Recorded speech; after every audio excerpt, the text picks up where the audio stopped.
નમસ્કાર દર્શક મિત્રો, સયાજી સમાચારમાં આપનું સ્વાગત છે। આજે 18 સપ્ટેમ્બરના રોજ વાંસ એ અત્યંત ઉપયોગી વૃક્ષ છે, જેનો ઉપયોગ પ્રાચીન સમયમાં ઘર અને મકાનોની મજબૂતી માટે કરવામાં આવતો હતો। આજે પણ વાંસનો ઉપયોગ લગ્ન મંડપ, સંગીતના સાધનો, ઘર સજાવટની કિંમતી વસ્તુઓ વગેરે માટે કરવામાં આવે છે। વાંસમાંથી આયુર્વેદિક ઔષધિઓ અને દવાઓ પણ બનાવવામાં આવે છે। વાંસના વૃક્ષોના સંરક્ષણ અંગે જાગૃતિ લાવવા માટે દર વર્ષે 18 સપ્ટેમ્બરના રોજ વર્લ્ડ બાંબુ ડે એટલે કે વિશ્વ વાંસ દિવસ ઉજવાય છે। આ દિવસે વાંસની ખેતી કરતા ખેડૂતોને નાણાકીય સહાય અને પ્રોત્સાહન આપવામાં આવે છે।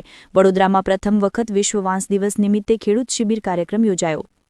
પ્રધાનમંત્રી નરેન્દ્ર મોદીના દૂરદર્શી નેતૃત્વ હેઠળ વર્ષ 2019-20માં નેશનલ બાંબુ મિશનની શરૂઆત કરવામાં આવી હતી। આ યોજના અંતર્ગત વાંસની ખેતી કરતા ખેડૂતોને નાણાકીય સહાય અને પ્રોત્સાહન આપવામાં આવે છે। ગુજરાતમાં આ મિશનને પૂરી પ્રતિબદ્ધતાથી લાગુ કરવામાં આવ્યું છે અને છેલ્લા 3 વર્ષોમાં નેશનલ બાંબુ મિશન યોજના હેઠળ ગુજરાતમાં વાંસની ખેતી કરતા ખેડૂતો લાભાર્થીઓની સંખ્યા બમણી થઈ ગઈ છે। યોજના શરૂ થયા પછી વર્ષ 2020-21માં આ યોજના હેઠળ 306 લાભાર્થીઓ લાભ મેળવતા હતા, જેમની સંખ્યા આજે વર્ષ 2022-23માં બમણી થઈ છે। વનગંગા કેળવણી મંડળના ડાયરેક્ટર મિતેશ પટેલ, નાયબ વન સંરક્ષક ચંદ્રેશ સાંદ્રે શું કહ્યું સાંભળો।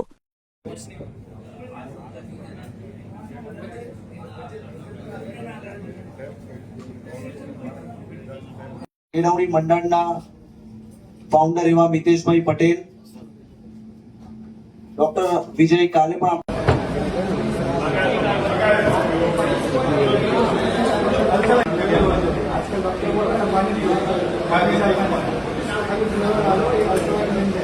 नहीं, ये वाला नहीं निकलेगा नहीं, दांत से निकालेगा नहीं, ये अच्छा थोड़ा हार्ड है नहीं। एम्बेसडर श्री वजीरभाई कोटवाड़िया, बाबू आर्टिस्ट श्री चिरागभाई सावरिया, स्थापक एफपीसी वन कीड़ा बाबू सभी को भेजिए।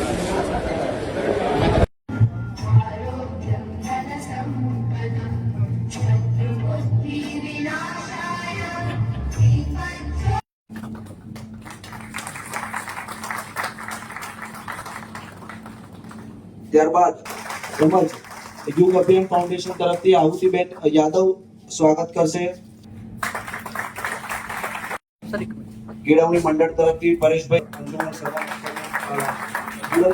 બાંબુથી બનેલી આ ફ્રેમ છે તેનાથી સ્વાગત કરી રહ્યા છે। ખેડૂત શિબિર અને તેના આ પ્રથમ આ ભવ્ય કાર્યક્રમમાં આપણી વચ્ચે જે આમંત્રિત મહેમાનો છે તેમની માટે ફરી એકવાર તાળીઓના ગડગડાટથી આપણે તેમનું સ્વાગત કરીએ। ગ્રીન એમ્બેસેડર એવા જીતુભાઈ ઈશ્વરભાઈ પટેલ પણ આપણી વચ્ચે ઉપસ્થિત છે, તેમણે પણ હું વિનંતી કરીશ મંચ પર પધારવા માટે। જીતુભાઈ પટેલ, ગ્રીન એમ્બેસેડર ભાઈ પટેલ, તેમને હું વિનંતી કરીશ મંચ પર પધારવા માટે। ડોક્ટર વિજય કાલેશીને હું વિનંતી કરીશ મંચ પર પધારવા માટે।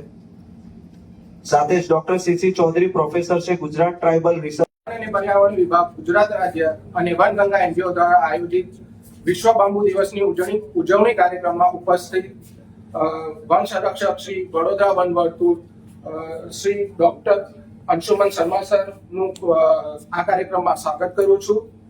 આપના વચ્ચે ઉપસ્થિત અને જેમના માર્ગદર્શન હેઠળ આ કાર્યક્રમનું આયોજન કરવામાં આવ્યું છે તેવા શ્રી અગ્નિશ્વર चंद्रेश जी, देश भर के विभिन्न राज्यों से पधारे बांबू के क्षेत्र में काम करते हुए तमाम एक्सपर्ट्स और खेडूत मित्रों, मुझे इस बात की बहुत खुशी है कि हम एक ऐसे अवसर पर कि जब जिस दिवस को अंतरराष्ट्रीय बांबू दिवस घोषित किया गया है, उस दिवस पर एक ऐसा किसान शिविर कर रहे हैं जो बांबू से बनने वाले प्रोडक्ट्स, बांबू की खेती और उसके महत्व को किसानों तक लेके जाने का प्रयास कर रहा है। मित्रों, यदि हम राज्य सरकार की और भारत सरकार की बात करें तो बांबू को लेकर राज्य सरकार और भारत सरकार कितनी सीरियस है ये आप इस बात से जान सकते हैं कि राष्ट्रीय व्यापी एक मिशन, जिसे कि नेशनल बैम्बू मिशन कहा जाता है, पिछले कई दशकों से भारत सरकार चला रही है। 2006-07 में नेशनल बैम्बू मिशन की शुरुआत हुई और 2018-19 में माननीय प्रधानमंत्री श्री की प्रेरणा से इसे रिस्ट्रक्चर किया गया, क्योंकि एक चीज जो भारत सरकार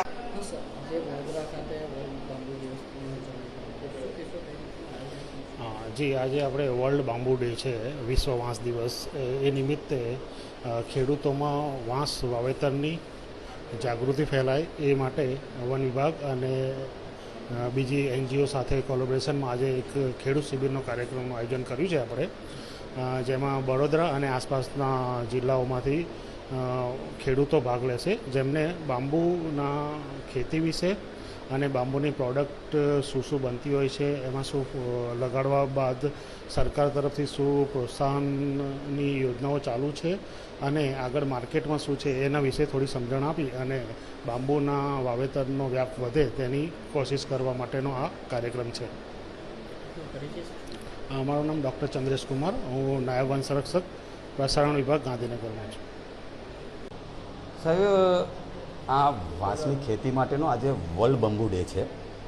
આખા વર્લ્ડમાં એક વર્લ્ડ બંબુ ડે કરીને 18 સપ્ટેમ્બરે આ કાર્યક્રમ આવે છે અને આપણા ગુજરાતમાં પહેલીવાર આ વર્લ્ડ બંબુ ડે ઉજવાઈ રહ્યો છે અને ખેડૂતો માટે અમે આવનાર દિવસ 1 કરોડનું મહાઅભિયાન આજથી ડિક્લેર કરવાના છે. આ કાર્યક્રમનો હેતુ એ છે કે ખેડૂત શિબિર રાખવાથી ખેડૂતોને વાંસથી શું ફાયદા છે, એમની આર્થિક ઉન્નતિ કેમ થાય એની જાણકારી આપવાની છે. અને અમે જે આ કાર્યક્રમ રાખ્યો છે, વન વિભાગ અને વનગંગા NGO અને યુગ ફાઉન્ડેશન વતી આ કાર્યક્રમ યોજવામાં આવ્યો છે.